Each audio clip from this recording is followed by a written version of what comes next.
La confiance dans un béton indestructible naît en grande partie durant la Seconde Guerre mondiale, dont certaines ruines étranges ponctuent encore notre façade atlantique. Vincent Lavergne, architecte et historien du béton, est fasciné par ces vestiges monstrueux. Sur la côte diepoise, le bunker allemand de Sainte-Marguerite, 1800 tonnes de béton, à moitié renversé suite à l'érosion de la falaise. Un blocos qui, vu de loin, semble encore costaud. Mais de près, c'est une certitude, il est condamné.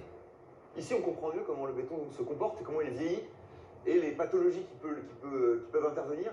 Vous voyez cette couche qui ressemble à de la pierre, faite de l'érosion de la mer, eh bien c'est la couche d'enrobage. Autour des fers à béton, on coule une couche de béton qui va venir créer un épiderme qui va protéger le béton, notamment des intempéries, et notamment protéger les aciers. Avec le temps, cette couche a tendance à se fragiliser, l'eau pénètre à l'intérieur et vient atteindre l'acier et commence à le faire rouiller, à l'oxyder. Et ainsi de suite, continuer à faire se dégrader cette couche superficielle qui va finir par éclater et par tomber. Le bunker de Sainte-Marguerite est un témoignage de l'occupation allemande. Une période noire pour la France, mais un âge d'or pour le béton qui se construit alors une réputation à toute épreuve.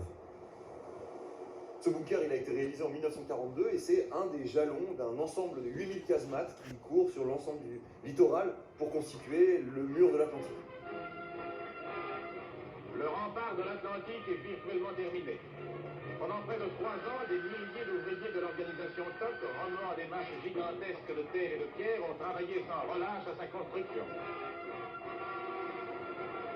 Les bétonnières furent en action jour et nuit.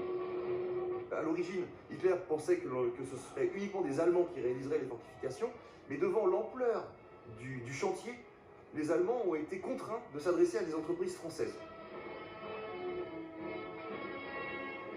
On attendait le débarquement et on craignait que celui-ci se produise pendant le chantier, donc il fallait sans cesse augmenter les cadences, aller plus vite et couler de plus en plus de béton.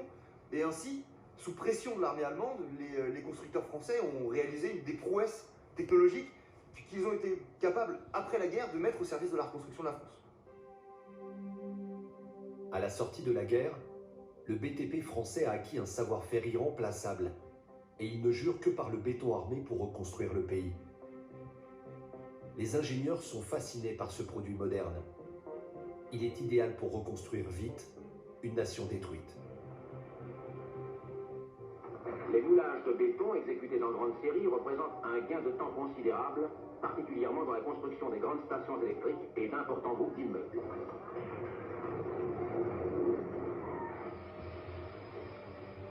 C'est une invention française. Plutôt que d'aller chercher des aciers ou des savoir-faire sur l'acier qui était très développé en Angleterre ou aux États-Unis, d'être sur les savoir-faire français pour développer une activité en France. C'est là où toutes les grandes entreprises de BTP se sont faites autour du béton et de sa spécificité. Tout se coule en béton armé, y compris des villes entières, comme ici Le Havre, à la reconstruction controversée. Mais avec le recul, le béton s'est imposé. Il a réussi à redonner des lettres de noblesse à cette métropole. Perspectives épurées, allure majestueuse, la ville est désormais classée au patrimoine mondial de l'humanité.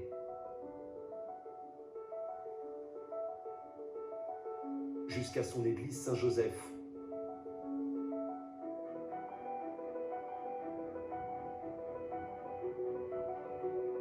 Étonnante cathédrale de béton qu'on imagine aussi éternelle que ses aïeuls en pierre.